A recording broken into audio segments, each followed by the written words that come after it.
Merci, Monsieur le Président. Puis merci à vous tous de nous accorder justement une audition pour effectivement nous permettre de se présenter et puis nous permettre de vous proposer les quelques propositions que nous avons effectivement pour l'engagement citoyen. Avant de vous dire donc quelques mots sur le mouvement famille rurale et puis vous faire part donc du regard que nous avons sur l'engagement citoyen, je vais tout d'abord me présenter. Donc ça a déjà été fait, mais je vais le refaire quand même. Donc Dominique Marmier, je suis président de Famille Rurale Fédération Nationale depuis le printemps dernier, depuis avril 2014. Donc j'ai été vice-président de ce mouvement pendant 9 années. Et sinon, à titre professionnel, je suis agriculteur dans le Haut-Doubs, à côté de la frontière suisse. Je suis producteur de lait, le lait qui sert à fabriquer le comté. Pour vous, je pense que vous connaissez certainement le comté.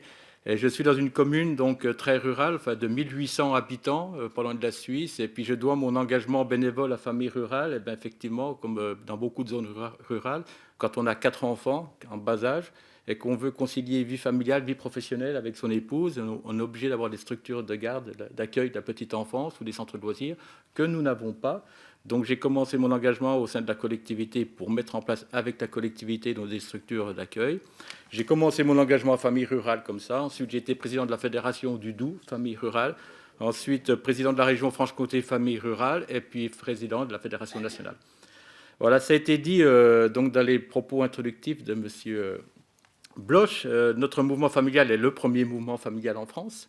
Donc, fort, vous avez dit 180 000 familles, mais c'est plutôt 170 000 familles. Nous agissons sur environ 10 000 communes rurales. Enfin, quand on dit commune, maintenant, ça a un autre sens parce que, bon, avec l'évolution en intercommunalité, on parle plutôt d'intercommunalité, donc on agit sur un plus grand rayon d'action. On a environ 2300 associations locales qui sont regroupées en 90 fédérations départementales. Et nous venons même de créer 2 nouvelles fédérations départementales à l'automne dernier, donc une sur l'île de la Réunion et une sur l'île de Mayotte, où là, effectivement, il y a une très forte demande donc, des familles sur ces territoires-là. Nous sommes un mouvement indépendant de toute obédience politique, syndicale, professionnelle et confessionnelle.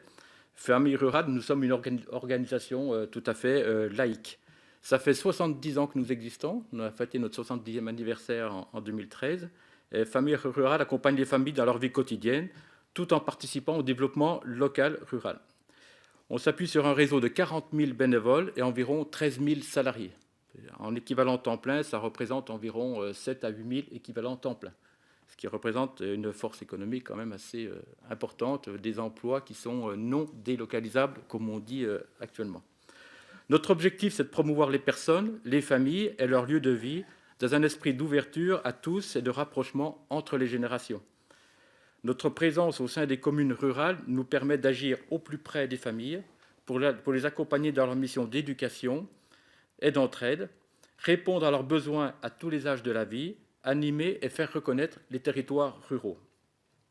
Bon, Famille Rurale, on propose de nombreuses activités et puis de services. Ça va de l'accueil de la petite enfance aux centres de loisirs, aux actions jeunes, à la parentalité, aux activités intergénérationnelles, à la défense du consommateur, à la prévention, l'aide à la personne, et puis toutes sortes d'animations en territoires ruraux, des animations culturelles, sportives ou autres. Alors, par rapport à l'engagement citoyen et le sentiment d'appartenance républicaine, je crois que c'est le débat qui nous intéresse aujourd'hui.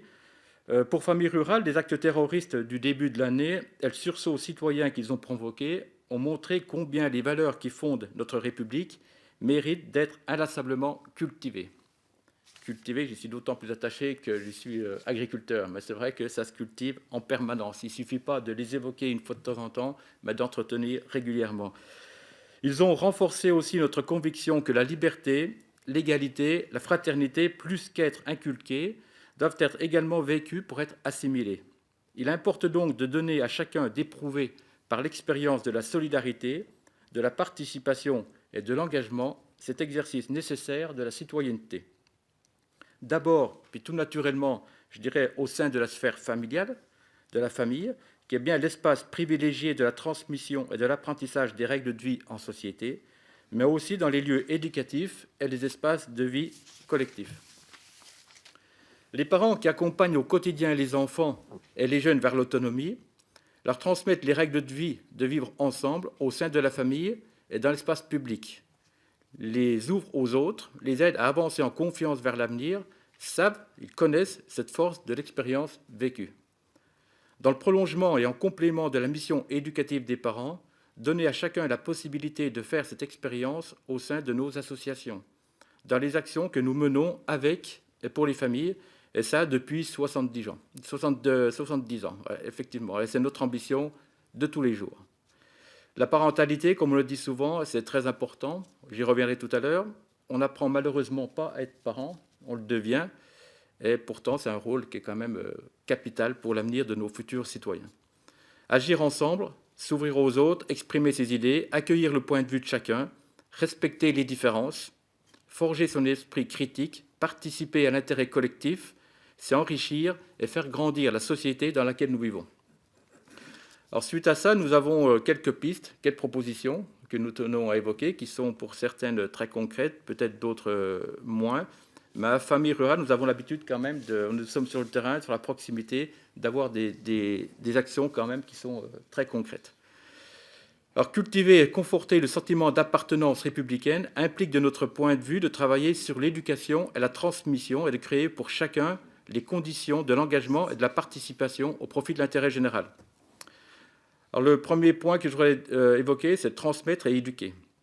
Nous avons constaté dans nos associations que beaucoup de familles, en ce début d'année, on peut se sentir en difficulté ou démunis pour expliquer, transmettre à leurs enfants les valeurs républicaines et compléter les apports des enseignants sur ce sujet, sans disposer d'un support, d'un lexique commun partagé au sein de la communauté éducative que composent les familles, l'école, les espaces d'accueil et de loisirs.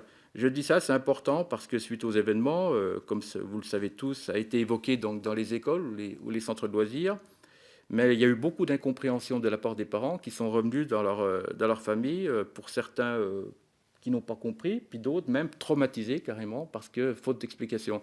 Et les familles elles-mêmes étaient démunies, vraiment démunies pour expliquer. C'est pas si facile à expliquer que ça à des enfants, ce qui s'est passé, la citoyenneté, la laïcité, l'engagement, etc. Donc ce que nous proposons, c'est la création d'un livret citoyen à destination des familles, des enseignants, des éducateurs, des animateurs, pour qu'ils disposent d'un lexique commun pour présenter et expliquer les valeurs républicaines et les fondements de notre démocratie. Un livret qui serait écrit par tous les partenaires, enfin, que ce soit l'éducation, que ce soit les parents, les associations, enfin bref, un document clair qui utilise le même vocabulaire pour chacun, de manière à expliquer ce qu'est le fondement de la République et les valeurs républicaines.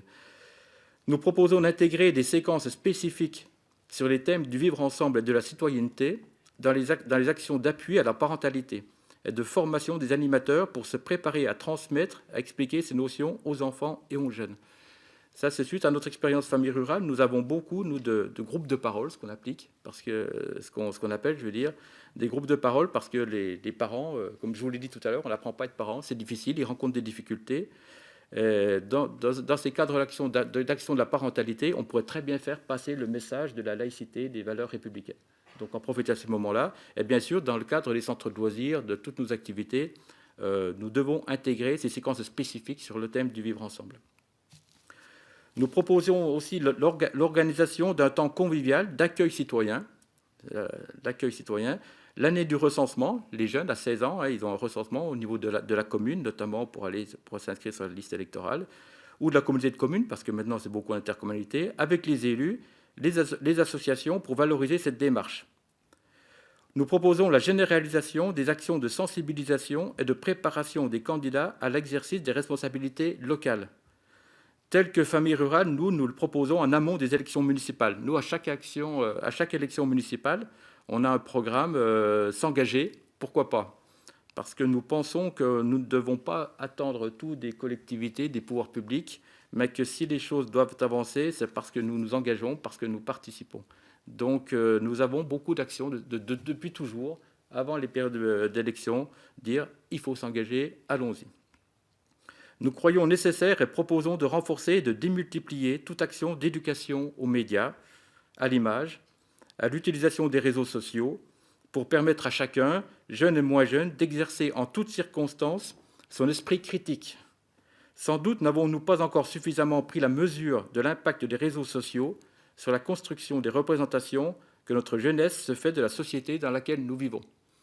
Là, c'est toute la fragilité, effectivement, des jeunes qui ont accès sur des sites Internet qui permettent d'accéder à des sites que vous connaissez tous, qui sont très dangereux. Mais effectivement, nous pensons que ça demande une certaine éducation par rapport à ces médias. Le deuxième chapitre, ce serait favoriser l'engagement et la participation. L'engagement, participation, ce sont des mots forts pour nous à Famille Rurale. Intégrer les valeurs républicaines, exercer sa citoyenneté, c'est aussi s'engager. S'engager, qu'est-ce que ça veut dire?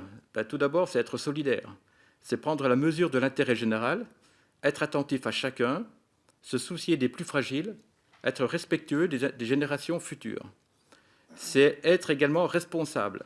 C'est prendre sa vie en main, agir individuellement et collectivement pour construire des réponses à ses propres besoins sans tout attendre des seuls pouvoirs publics. Et puis c'est également participer.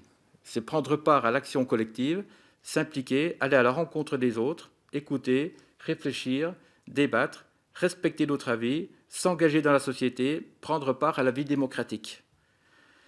Cela semble une évidence en milieu rural, je dirais par rapport au milieu urbain plus facile, parce que l'entraide de proximité, la solidarité, l'engagement au profit de l'intérêt général viennent souvent compenser des difficultés inhérentes au milieu rural. Donc peut-être qu'effectivement, ce sont des choses plus faciles en milieu rural qu'en milieu urbain. Pour favoriser l'engagement et la participation, et notamment en milieu rural, nous proposons, en premier point, de favoriser les conciliations des temps de vie. C'est non seulement la conciliation vie professionnelle, vie familiale, c'est au-delà. C'est réduire les temps contraints liés au transport, par exemple, à l'éloignement des services publics, par une politique ambitieuse d'aménagement du territoire, par exemple l'accès au très haut débit, le développement du travail à distance, ça passe par le très haut débit, c'est la lutte aussi contre les déserts médicaux, c'est le développement des services de proximité, développement de solutions de transport solidaire. Je dis ça, ce sont des points importants parce que nous avons, nous, par expérience, dans le réseau Famille Rurale, des bénévoles qui seraient prêts à faciliter les transports de certaines personnes, des jeunes notamment, puis des personnes âgées, qui disposent de véhicules. Mais là, un point tout bête, c'est qu'il n'y a pas de statut juridique, ça manque de statut juridique, donc on ne peut pas le faire. Donc il y a des choses, des fois, qui ne demandent pas forcément des moyens, parce qu'on dispose des bénévoles, on dispose des véhicules, ça ne demande pas forcément de gros financement, mais au moins des statuts juridiques qui permettent cette entraide, cette solidarité. Je pense également l'adaptation aussi de certaines règles au milieu rural, c'est par exemple dans les structures d'accueil de la petite enfance notamment, où nous exerçons la PSU. Quand on a des financements qui sont croisés entre les collectivités et puis les CAF, et puis vous savez que les CAF, pour le financement, tient compte des taux de fréquentation, tient compte des revenus moyens. Et là, nous appliquons en France les mêmes taux de fréquentation que ce soit en milieu urbain ou en milieu rural. Et là, on ne peut pas fonctionner sur ce même schéma parce qu'on ne peut absolument pas comparer un taux de fréquentation, je dis n'importe quoi, de 85% si on est dans un quartier de ville très urbanisé avec une population très dense et dans un milieu rural où il y a une population beaucoup moins dense. Et pour autant, la structure a autant de mérite d'exister, et puis elle doit exister pour permettre cette conciliation vie familiale, vie professionnelle aux familles. C'est mieux reconnaître, un deuxième point aussi donc, sur l'engagement, c'est mieux reconnaître et valoriser l'engagement bénévole. Ça passe par, ce sont quelques pistes et des propositions que nous développons à Famille Rurale, que je vais vous exposer ici. C'est par exemple créer des congés de bénévolat pour faciliter l'engagement des salariés dans les associations d'intérêt général. Je pense à notre mouvement tout particulièrement où nous avons des jeunes parents qui veulent s'engager à Famille Rurale parce qu'ils sont directement concernés parce qu'ils ont des jeunes enfants, mais quelqu'un qui est salarié puis qu'il faut se libérer une journée pour venir ici, par exemple, à une audition à l'Assemblée nationale, c'est pas évident quand on est salarié. Puis ça, c'est un exemple, mais vous savez, tout l'engagement bénévole, ce que ça demande comme engagement, donc pourquoi pas mettre en place un congé bénévolat pour faciliter cet engagement. C'est créer un congé de responsable associatif, favorisant l'exercice du mandat de dirigeant bénévole au sein de grandes associations, assurant des missions d'intérêt général et permettant de retrouver son emploi à l'issue du mandat. Ça, c'est la difficulté pour des bénévoles qu'on demande d'être actifs pour être responsable de grands mouvements, familiaux ou autres, associatifs, et puis pour concilier avec sa vie professionnelle, ça pose vraiment un problème. C'est rendre le compte personnel de formation éligible à des formations de dirigeants bénévoles. Compenser les pertes de revenus des membres assurant la représentation de leur association dans une instance officielle, et valoriser sous forme d'acquisition de droits à la retraite le temps consacré à l'engagement bénévole dans la conduite d'associations reconnues d'utilité publique. pourquoi pas la personne qui a beaucoup donné de son temps bénévole dans l'association, qui a participé donc à la collectivité, à l'avancement du vivre ensemble sur les citoyens, pourquoi pas une petite reconnaissance en fait de parcours avec un trimestre ou 2 trimestres ou peut-être voire une année de droit à la retraite. C'est créer un stage d'engagement citoyen comparable au stage de troisième que les élèves font en classe de troisième pour la découverte de l'entreprise. Pourquoi pas l'imaginer à faire une découverte du monde associatif pendant une durée de 4 à 5 jours. C'est soutenir, particulièrement au milieu rural, des actions de rencontres interculturelles et de mobilité, telles que Famille Rurale en propose concernant son projet de sécurisation des parcours de mobilité des jeunes ultramarins. Ça, qu'est-ce que ça veut dire? C'est simplement, comme je vous l'ai évoqué tout à l'heure, nous venons de créer 2 fédérations départementales, donc une sur l'île de Mayotte et une sur l'île de la Réunion. Et on s'aperçoit que ces jeunes, il y a un taux de chômage quand même qui est assez élevé dans ces deux départements, vous le connaissez, la situation. Ils viennent beaucoup donc en métropole, soit pour se former, soit pour trouver un boulot, soit pour l'apprentissage. Mais quand ils arrivent en métropole, c'est très difficile pour eux. Ils ont beaucoup d'aide pour le déplacement, pour se rendre ici. Mais quand ils arrivent ici, l'intégration, elle est vraiment très, très difficile. Ils sont loin de leur famille. Et puis beaucoup, il y a un taux de retour assez important parce qu'ils éprouvent des grandes difficultés. Donc là, nous, Famille Rurale, nous avons un projet de dire on a 170 000 familles sur la métropole. Pourquoi pas imaginer donc un parrainage de ces jeunes avec une préparation en amont du déplacement et puis à l'arrivée, donc un parrainage du jeune dans les familles pour le sécuriser puis lui permettre une intégration beaucoup plus facile.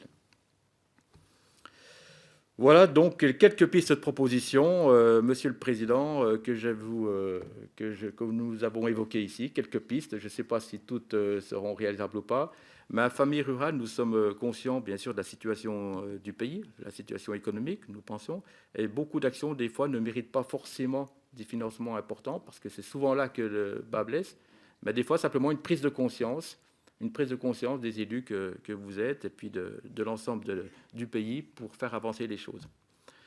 Et puis les familles, comme les associations, durement mises à l'épreuve ces dernières années, jouent un rôle essentiel dans la cohésion sociale. Elles méritent donc d'être davantage reconnues et soutenues par des politiques ambitieuses et respectueuses de leur mission sociale. Alors, en particulier des familles qui vivent en milieu rural, bien sûr, souvent oubliées des politiques publiques qui concentrent tous les moyens dans les zones urbaines. Je ne dirais pas tous, mais principalement.